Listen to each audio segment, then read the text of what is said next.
नमस्कार, मैं मोहम्मद इमरान। लगातार संसद में हंगामा हो रहा है और सांसद सस्पेंड हो रहे हैं। संसद से लगातार लोकसभा और राज्यसभा सांसद सस्पेंड हो रहे हैं। अब तक 141 सांसद सस्पेंड हो चुके हैं। लोकसभा में केवल 43 सांसद ही बचे हैं। ऐसा लगने लगा है कि अब लोकसभा विपक्ष विहीन हो जाएगा, या यूं कहें कि लोकसभा को विपक्ष विहीन करने का अभियान शुरू हो चुका है। राज्यसभा से अब तक 43 सांसद सस्पेंड हो चुके हैं। ऐसा इसलिए हो रहा है, ये सभी सरकार से सवाल कर रहे थे और गृह मंत्री अमित शाह का बयान लोकसभा में चाहते हैं, ताकि 13 दिसंबर को हुए संसद में घुसपैठ के बारे में सुरक्षा इंतजामों पर वे अपना वक्तव्य रख सकें। लेकिन हंगामा और उग्रता का मामला बनाकर सांसदों को सस्पेंड किया जा रहा है। इस सबके बीच इंडिया गठबंधन ने भी दिल्ली में चौथी बैठक बुलाई। इससे पहले 23 जून को पटना में, 17-18 जुलाई को बेंगलुरु में, 31 अगस्त को मुंबई में बैठक की गई थी। बेंगलुरु में हुई बैठक से गठबंधन का नाम सामने आया, यानी इंडिया। 19 दिसंबर को दिल्ली में सांसदों के सस्पेंशन के बीच बैठक की गई, ताकि लोकतंत्र को निलंबन तंत्र से बचाया जा सके।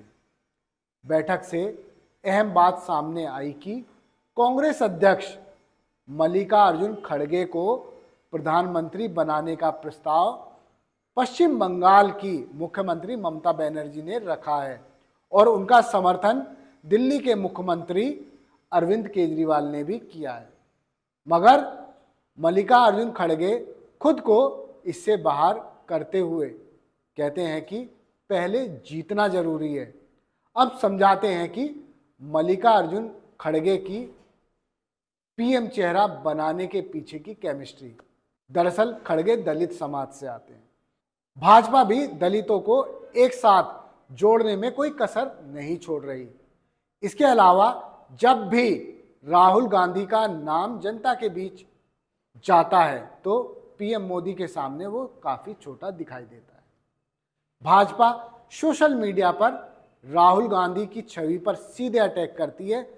ऐसे में मोदी के सामने कौन, इस पर लगातार विचार विमर्श हो रहा है। मल्लिकार्जुन खड़गे ने फिलहाल खुद को पीएम की दौड़ से बाहर कर लिया है। ऐसे में लालू और नीतीश की जोड़ी भी एक नई केमिस्ट्री बना सकती है।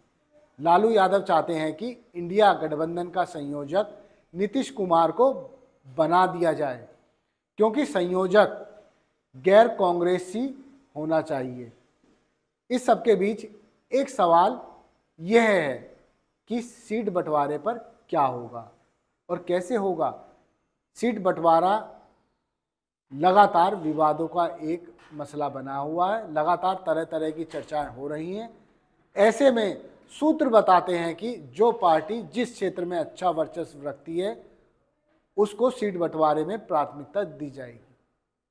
ऐसे में उत्तर प्रदेश में समाजवादी पार्टी, बंगाल में टीएमसी, दिल्ली में आम आदमी पार्टी, पंजाब में आम आदमी पार्टी डिसाइड करेगी कि किसको कितनी सीटें दी जाएं।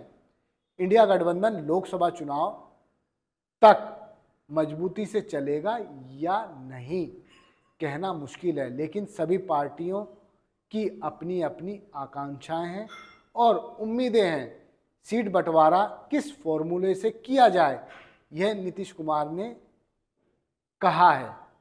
फॉर्मूला तय होना बाकी है।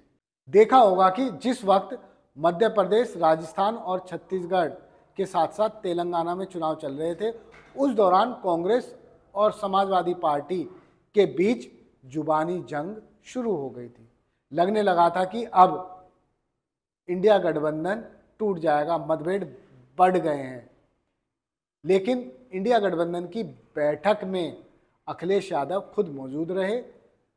केवल 2 पार्टी के ही प्रमुख वीडियो कॉन्फ्रेंसिंग के जरिए इस बैठक में जुड़े। निष्कर्ष के तौर पर फिलहाल कुछ सामने नहीं आ पाया, मगर जनवरी के आखिरी में इंडिया गठबंधन एकजुट होकर देश के अलग अलग हिस्सों में जनसभाएं करेगा। फिर वही सवाल, मोदी के सामने कौन होगा? क्योंकि राजस्थान, मध्य प्रदेश और छत्तीसगढ़ में भी भाजपा ने अपना सीएम चेहरा घोषित नहीं किया था, इसलिए माना जा रहा है कि यह चुनाव मोदी के चेहरे पर ही हुए थे और रिजल्ट सबके सामने है। अब इंडिया गठबंधन के सामने क्या रास्ता है, अलग अलग विकल्प हैं, ये देखने वाला है।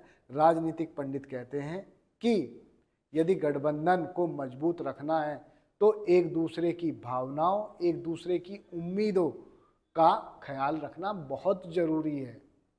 ऐसा होता है तो आप देखेंगे कि लोकसभा चुनाव 2024 में गठबंधन एकजुट दिखाई देगा, नहीं तो सब अपनी अपनी तरह से चुनाव लड़ने को मजबूर होंगे।